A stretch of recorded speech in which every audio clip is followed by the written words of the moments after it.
Okay, I'm going to show you how to use this new contraption here for the brass pencil type cutters.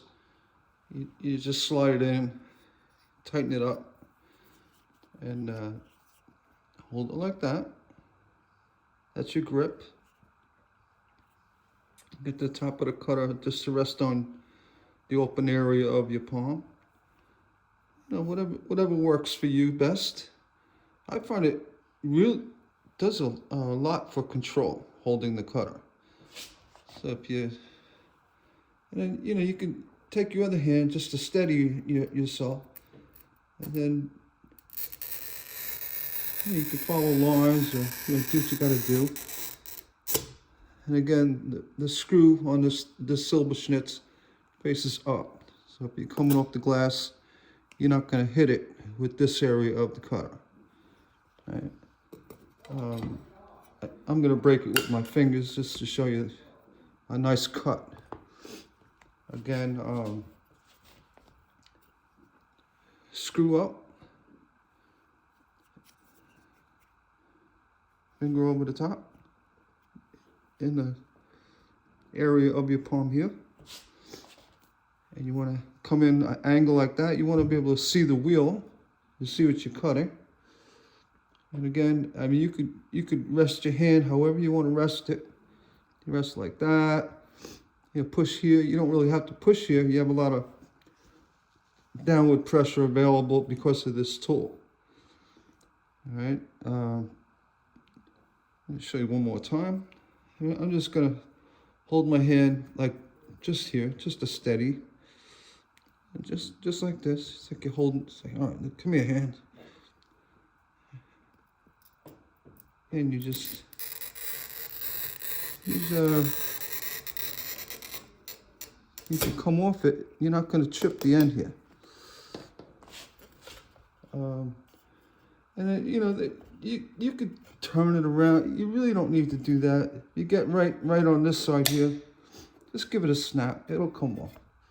There's no reason to flip your sheet around. You come in close enough, to the end of the glass here. Come in, start, there about there. I like to put my thumb on the back. It just kind of helps a little bit. See, I changed my grip a little bit. Instead of having this, I went like that with the thumb on the back. There are probably 10 different ways you can hold it. Whatever works best for you. But this tool really does magic to help cut. See, this time I use the grouse pliers because it's a thin strip. But you don't have to flip it around. That's silly. That's our cutter. And the Toyo. Again, I explained earlier other videos, I'm not a push cutter. I draw. Draw is coming this way. Pushing is going this way. If you're following a line or your pattern, so it's better to push. The way I cut with this cutter here, I draw and then I cut from a template. It's a whole different animal. Here you just want to get a comfortable grip. And again, you put pressure on the top of your hand. Kind of helps you. Two open fingers. Let's start. So right down. You get the head to go in. And then, you can. These pistol grips are very popular because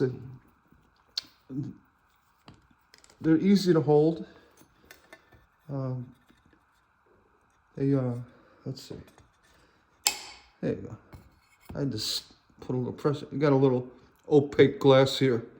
When it's opaque, it's a little tougher to cut than the clearer cathedral glass.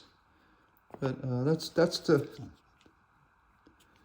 Toyo pistol grip. And then we have the standard hand cutter.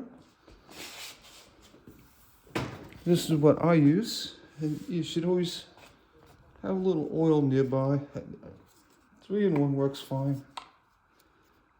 Just put a drop somewhere here. Not a lot. It's just to kind of lubricate the wheel. And this cutter, believe it or not, you can put it in the palm of your hand like this. Put your thumb here.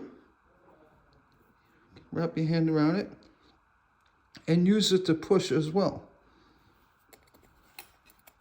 And yeah, I'll show you. I mean, just to show you, it can be done. And you want to make it so the grouses are facing up when you're pushing. This way you don't hit this part of the cutter here. All right. And then you can steady it, whatever makes you comfortable. You can come off the glass like that. And again, this one's going to be a little difficult for me because it's very, very opaque glass here. So I'm going to come off on this side. All right. Just because cathedral. I'll show you. I'm not making it up. Come here. Oop. Start about 1/8 of an inch. That, and then you pop it. You just grip it good. You can use your pliers too if you feel a little shaky about it. But yeah, you don't have to spin the sheet around. I had to because of this very opaque glass right here. You could see it.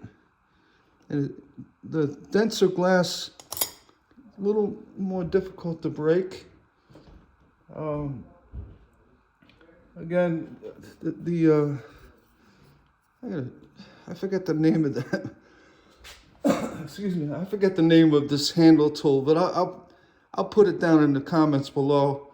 But I do have them in my Amazon store. They work really good, actually. I've never really cut with one. You say you get a nice grip on your cutter like that. You really get nice control with it. I always like to. I gotta put my thumb on the back of the cutter, just for some reason. I just like to do that. Get yourself a comfortable start. You see that this one's gonna, make a little cutting sound, and breaks right on. For a righty, if you're cutting a pattern, typically you're gonna remove whatever glass you have to your right. So I'm gonna go right here. You can see that? Okay, yeah, right here on the opaque area. Put it down. I'm gonna put my finger up here this time. I think I like that better. Like I said, I'd never used this before. It's a first for me. We're all learning. See, that one didn't break all the way through. Grab your nipper. Your grouser. You see this little point here? Take your grouser, turn it upside down, and right here you just give it a little nip like that. It takes it right off. If you want to, later on you can also do this. It helps take off shavings. And you want to grind it, but if you're not grinding, if you're doing lead work, especially Tudor type diamonds, you don't want to really pointy point on the end of the diamond, because it's just going to get in the way of your lead work. So like, just say you had a point like that. Let me show you. Take your grouser and you just, kind of knock it down a little bit. Squeeze a little and then knock it down. That's what the curved part of this jaw on the grouser pliers is for. That's what removing little points of the glass. Don't ever, use it to go up, because what you're going to do is you're going to chip the front, because when you go up, the glass will break on the back, but then leave you a bad area in the front.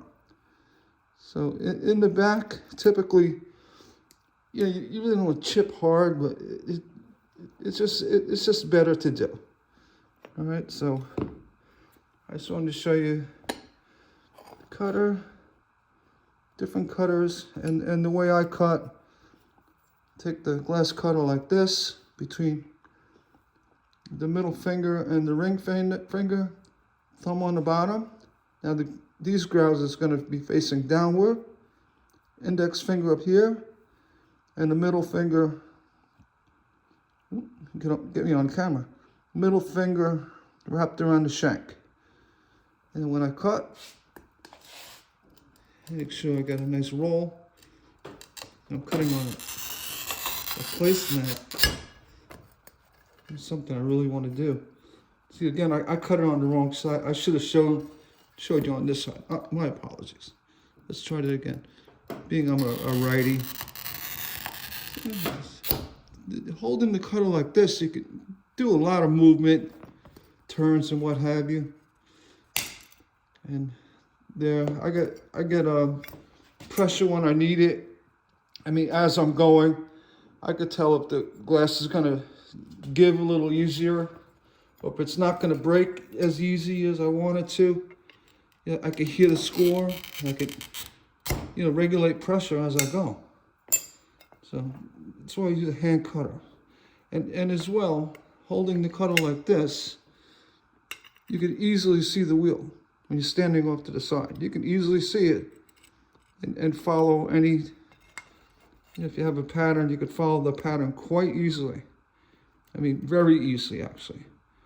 Just a matter of, you know, going right next to it. Like I said, you can, the versatility, this cut is actually very dull, so it was skipping a little bit. The versatility of holding it like this, you can do some really nice curves.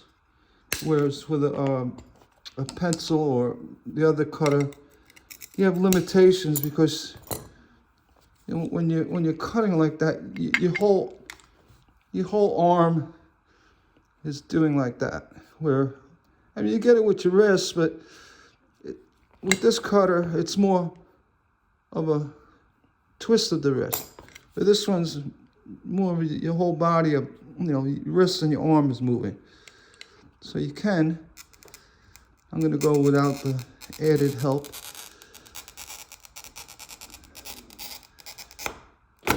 You know, because I'm holding onto the glass here. You can, so you're gonna have little points. Like I said, you can grind it, or take your edge of your grouser, just knock it down so you don't cut yourself. All right, then you have the carborundum stone that, you know, knock it down too. All right, so I just wanted to do a quick video. It's a crazy name. I'm gonna find it. It's so new. I just bought out. I got a couple of them. I said, let me try it. I've never tried it, so you see it here first. My apologies. I don't have a name for it, but it escaped me. I don't know. I'm gonna put the name below the video. Thank you for watching. And if you want to see more videos, you know the deal. Subscribe and like and share and all that. And we'll see you on the next one. Bye-bye.